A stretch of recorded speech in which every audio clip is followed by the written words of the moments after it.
I'm Reverend Chaplain Roger from Desert Regional Medical Center, and I had to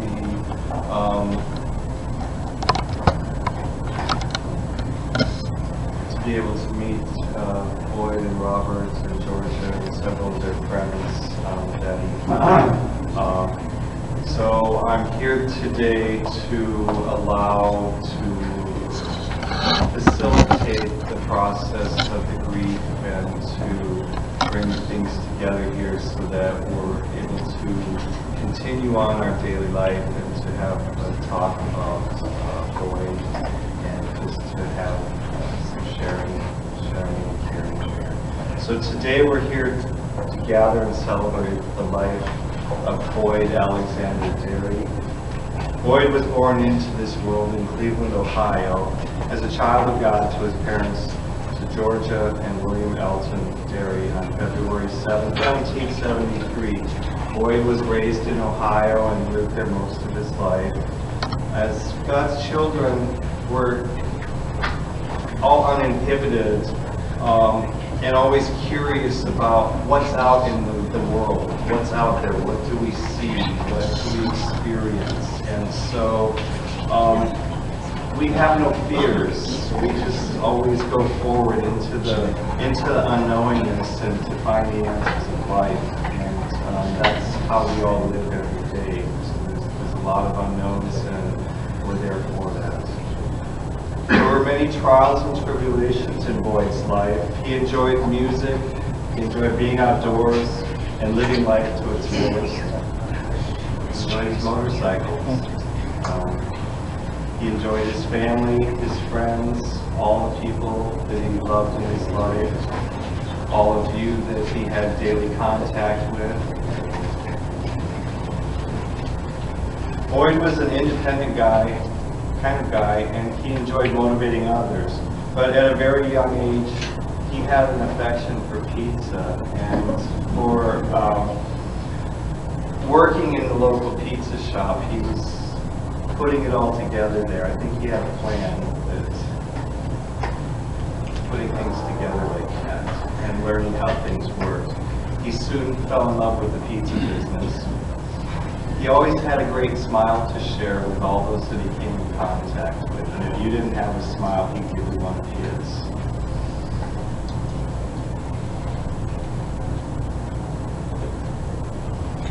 He enjoyed sharing his experiences with anyone who had time to listen.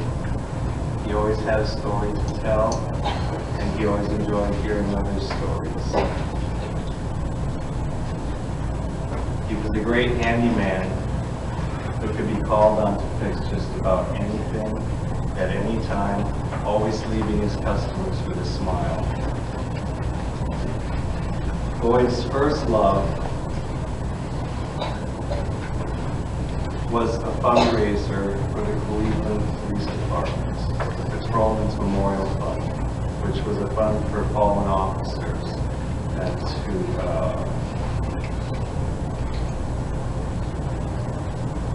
be there for fallen officers and their families that were injured in the line of duty or fallen.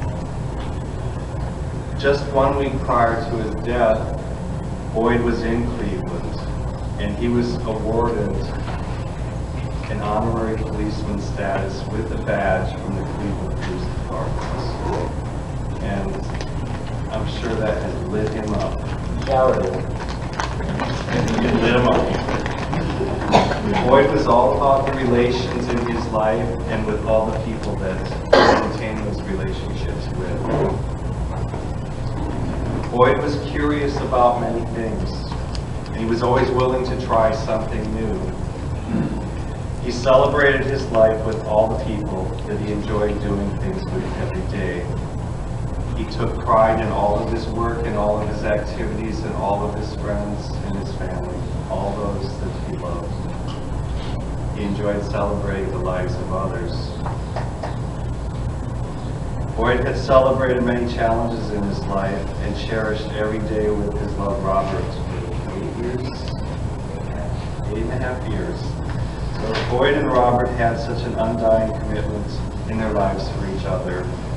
They eventually found their way to Palm Springs, as many of us have. We all came here from somewhere else, probably about 90% of us, and it usually has to do with our health and our well-being, our peace, our serenity, and that's why we're here. And that's why they came here. Boyd was an individual who learned and practiced unconditional love in his everyday life. When we have that unconditional love in our hearts, it opens us up to acceptance and to forgiveness. And this is something that I talk about every day in critical situations, about being able to open up our hearts. Because when we hold stuff in our hearts, it kind of drags us down. And we try to uplift everybody and to maintain that uplifted attitude.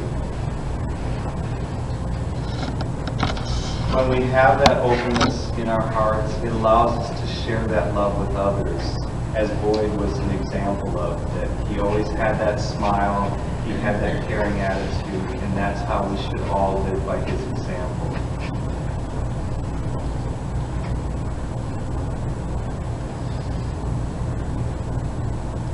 Boyd's journey in life brought him to eternal peace. On February 2nd, 2015, with his mother Georgia, with Roberts and several friends that were at the bedside. I was there as well with the attending physician. And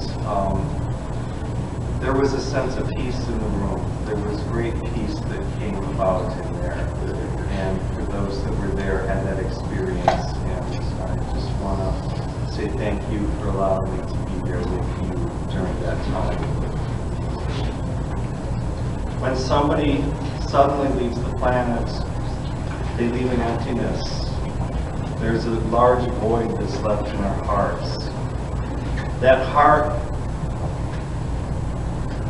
was always full of love that Boyd celebrated in all of his relations with everybody he came in contact with. I encourage this gathering today to promote those stories, the laughter, the joy, the happiness that everybody shared with him. I'm sure everybody's got a different story here.